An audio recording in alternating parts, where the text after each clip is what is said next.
آج ایسی کرائم کہانی ہے جو ماں بیٹی کے درمیان ہار اور جیت کے کھیل کو درشاتی ہے، لیکن اس کرائم کہانی میں یہ سمجھ نہیں آیا کہ ماں زیادہ خود غرض تھی یا بیٹی۔ دونوں نے اپنے اپنے مفاد کے لیے، اپنے اپنے بینیفٹ کے لیے غلط کام کیا۔ تو ویلکم ٹو ہیومن کرائم کہانی، نئے اور پرانے سبسکرائبر کو ویلکم۔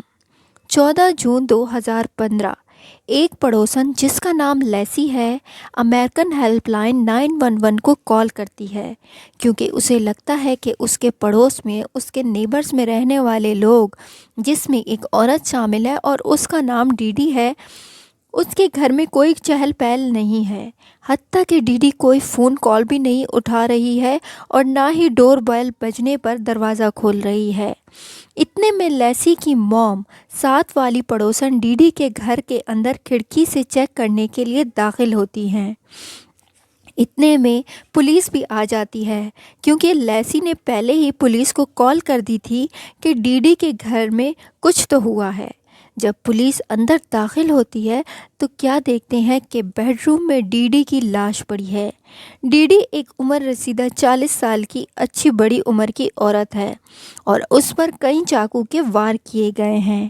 اب ان دو پڑوسیوں کو جپسی، جو کہ ڈی ڈی کی بیٹی ہے، اس کی فکر ہونے لگتی ہے۔ اس گھر میں ڈی ڈی اور اس کی بیٹی جپسی رہتے تھے، لیکن ڈی ڈی مردہ حالت میں پائی گئی، اور جبکہ جپسی گھر میں موجود ہی نہیں تھی۔ جپسی کو گھر میں پولیس جگہ جگہ چیک کرتی ہے، لیکن کہیں بھی جپسی کا پتہ نہیں چلتا۔ اب سوال یہ تھا کہ ڈی ڈی کا اتنے بےرحمانہ طریقے سے قتل کس نے کیا تھا، اور ڈی ڈی کی بیٹی جپسی کہاں تھی؟ تو شروع کرتے ہیں اصل کہانی کی طرف۔ آخر ایسا ڈی ڈی اور جپسی کے درمیان کیا ہوا کہ حالات نے ڈی ڈی کو مرتیو کی طرف دھکیل دیا؟ ڈی ڈی کی بیٹی جپسی 1990 میں پیدا ہوئی۔ جپسی اپنی ماں ڈی ڈی کے ساتھ ہی رہتی تھی۔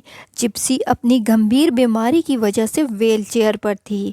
جپسی کے دانت ٹوٹے ہوئے تھے، سر کے بال بھی نہیں تھے، اور وہ چشمہ بھی لگاتی تھی۔ جپسی کو بہت زیادہ بیماریاں تھیں اور بہت ساری این جی اوز جپسی کا علاج کا خرچ اٹھا رہی تھیں۔ جپسی اور ڈی ڈی میں ایسے گھر میں رہتے تھے جو ایک این جی او نے ڈی ڈی اور جپسی کے علاج کے لیے دیا تھا۔ ڈی ڈی ایک خیال کرنے والی ماں تھی جو بہت زیادہ اپنی بیٹی سے پیار کرتی تھی۔ ڈی ڈی نے اپنی بیٹی جپسی کے علاج کے لیے بہت سارے انٹرویوز بھی دیے تھے۔ ڈی ڈی ایک این جی او کی طرف سے دیے گئے گھر کو اپنی زندگی کا بہترین سپنا سمجھتی تھی۔ ڈی ڈی اکثر جپسی کا سر خود ریزر سے شیو کرتی تھی اور خود ڈفرینٹ میڈیسن کو گرائنڈ کر کے اور اس میں پانی ڈال کر جپسی کو پلایا کرتی تھی اور جپسی کی باڈی میں انجیکٹ بھی کرتی تھی۔ ڈی ڈی کی بیٹی جپسی کو یہ معلوم نہیں تھا کہ اس کی ماں اسے کس بات کی میڈیسن دے رہی تھی۔ جپسی کو لگتا تھا کہ وہ پیدائشی طور پر بیمار ہے۔ جپسی بس اپنی ماں کے بتائے انسٹرکشن پر چلتی تھی۔ جپسی کی ماں رات کو روز جپسی کو آکسیجن ماسک پہنا کر سلاتی تھی۔ جپسی کی ماں خود بھی کچھ دوائیاں لیتی تھی، جن میں سے ایک کا نام تھا سلیپی بیبی۔ جپسی کے پڑوس میں ایک لڑکی لیسی اور اس کی ماں رہتے تھے۔ لیسی اکثر بیمار جپسی کے پاس آ جایا کرتی اور اکثر جپسی کا میک اپ بھی کر دیتی تھی، کیونکہ لیسی کو جپسی پر بہت رحم آتا تھا۔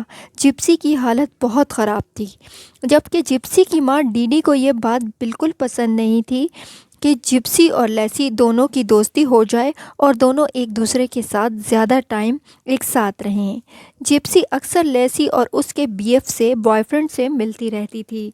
جپسی کی ماں نے آس پڑوس میں سب کو بتایا ہوا تھا کہ جپسی کو شوگر الرجی ہے اور وہ بالکل بھی میٹھا نہیں کھا سکتی ہے، نہ پی سکتی ہے۔